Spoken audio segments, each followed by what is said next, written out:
Monsieur le ministre-président, vous avez mentionné à plusieurs reprises dans votre déclaration annuelle que celle-ci représentait un exercice bien difficile dans le contexte d'incertitude sanitaire que nous connaissons.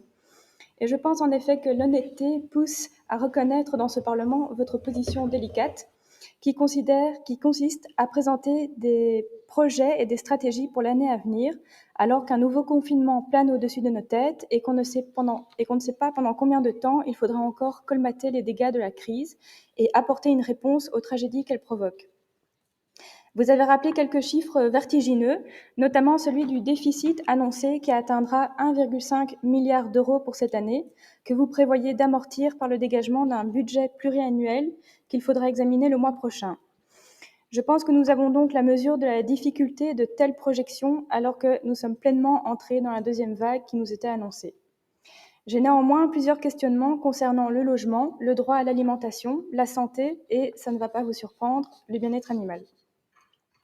Premièrement, vous indiquez vouloir, je cite, « construire la ville en redonnant à la nature, à la biodiversité, une place de premier plan ». Je ne nie pas que certaines initiatives du gouvernement vont dans ce sens, vous en citez certaines, et on sera attentif aux résultats du futur plan nature. Mais force est de constater que ce visage vert que veut montrer la région cache parfois des décisions contraires, surtout en matière de développement urbanistique. À ce titre, vous mentionnez la finalisation prochaine du règlement régional d'urbanisme qui porterait, selon vous, des objectifs de durabilité, d'écologisation et de qualité. Il me semble que nous sommes nombreuses et nombreux dans ce Parlement à estimer que ce RRU mériterait d'être revu plus en profondeur afin d'être plus ambitieux encore en matière d'environnement, comme cela a été dit récemment en commission développement territorial. J'aimerais savoir si cette demande a été entendue par le gouvernement. En matière d'habitation, justement, la problématique des logements inoccupés suscite beaucoup d'attention dans ce Parlement. Le droit au logement qui est garanti dans notre Constitution justifierait, je pense, des efforts plus conséquents dans la lutte contre les habitations vides et bien davantage que dans le développement urbanistique. Vous mentionnez l'objectif de réduction du nombre de logements inoccupés par un travail de recensement centralisé, mais il me semble que les observatoires communaux sont déjà subsidiés par la région. Je lis que le droit de gestion publique rencontre certaines difficultés dans la pratique, mais en complément d'autres aides au logement, je crois que cela reste une opportunité pour la région de répondre de façon la plus appropriée possible à la demande en logement de tout type. Monsieur le ministre-président, j'entends les objectifs en matière d'égalité des chances, de lutte contre les discriminations et des droits des femmes, et je me réjouis que le gouvernement ambitionne de travailler et de financer davantage ces thématiques. Comme vous l'avez justement expliqué, ce sont des problématiques qui ont été affectées par la crise alors qu'elles étaient déjà criantes avant celle-ci. Nous serons donc attentifs aux annonces plus détaillées à ces sujets. Les objectifs du gouvernement en matière de lutte contre le sans-abrisme posent en revanche question. Vous avez indiqué dans votre déclaration votre volonté de trouver des solutions pour les personnes et pour les familles sans abri qui ont été accueillies de façon temporaire et urgente pendant la première vague, mais il n'est pas clair pour moi quelle est la stratégie structurelle de la région pour répondre aux problèmes sur le long terme. Vous annoncez la multiplication des projets Housing First, mais sans en dire beaucoup plus. À la fin de l'année dernière, M. Marron avait exprimé ses réserves à propos des plans hiver. Il expliquait vouloir apporter une réponse plus durable au sans-abrisme. J'aimerais donc entendre plus de précisions du gouvernement à ce sujet.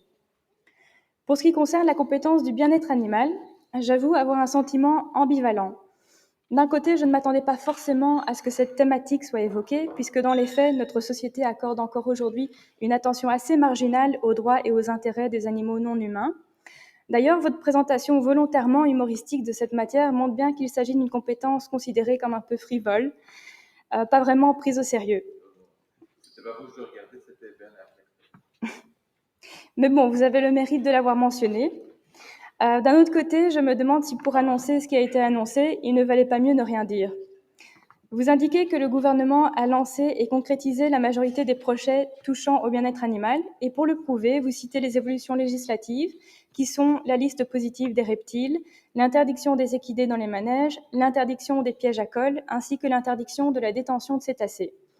Ce sont bien sûr de très bonnes mesures, et je vous en félicite, mais elles sont presque toutes déjà actées, donc ce ne sont pas des projets pour 2021, et en plus, elles correspondent à de simples conversions en loi des avis rendus par le Conseil du bien-être animal ou bien de propositions de parlementaires. Et pour ce qui concerne les chantiers pour 2021, eh bien, à vous entendre, il n'y en a aucun. Vous évoquez simplement la tenue l'année prochaine d'une conférence sur l'éthique animale et la poursuite d'un dialogue avec les communes. Je ne veux pas présager que le gouvernement n'a d'autres idées pour faire avancer la condition des animaux. J'espère sincèrement qu'il n'a simplement pas jugé utile de s'étendre sur cette thématique dans sa déclaration. Parce que les opportunités d'avancer sont évidemment aussi nombreuses qu'il existe d'animaux en souffrance. J'ai par exemple interrogé cette semaine le ministre Claire Failly sur l'absence de stratégie de réduction du nombre d'animaux en laboratoire. Il y a aussi la cellule bien-être animal de Bruxelles Environnement qui réalise un travail indispensable avec des moyens bien trop limités. Il y a encore notamment toute la question du commerce d'animaux de compagnie qui fait toujours l'objet de nombreux abus. Un autre aspect sur lequel j'aimerais en entendre davantage est celui de la stratégie que vous évoquez dans le cadre du plan de relance et qui vise à mettre en œuvre un droit à l'alimentation. Vous expliquez que l'aide alimentaire reste une nécessité pour les publics vulnérables, mais qu'elle devrait être complétée d'une garantie à la mise en œuvre plus structurelle du droit à l'alimentation. Je partage entièrement cet avis et je vous encourage à développer cet aspect avec ambition. Malgré des stratégies positives telles que Good Food, l'alimentation de qualité reste une thématique trop peu abordée lorsqu'il est question de prévention de la santé. Avant-hier, j'entendais la fonctionnaire dirigeante d'Iriscare, Madame Tania Dekens, expliquer très justement en commission spéciale Covid que la surmortalité que nous avons particulièrement connue à Bruxelles ces derniers mois dans les maisons de repos et de soins s'expliquait aussi par l'état de santé globalement plus faible de ces personnes dans cette région. Et la santé passe pour beaucoup par l'assiette. La résilience de notre société est donc aussi une question d'alimentation des citoyens. Spécifiquement, la surconsommation de produits animaux, qui est une réalité omniprésente dans les foyers et dans les cantines, impacte notre santé et notre système de soins de santé à plusieurs niveaux.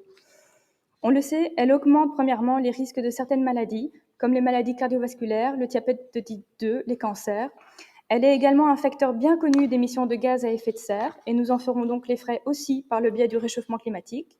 Et troisièmement, les élevages d'animaux sont de véritables incubateurs d'agents pathogènes, en témoignent les épidémies de grippe aviaire et porcine, qui pourraient bien un jour se transformer en nouvelles pandémies. La crise que nous connaissons est aussi celle de notre empreinte sur l'environnement et sur les animaux. Le Parlement européen vient de voter le budget de la nouvelle PAC, Politique agricole commune, que l'on dénonce comme étant en complète inadéquation avec les récentes stratégies de la Commission, telles que le Green Deal et de la ferme à l'assiette.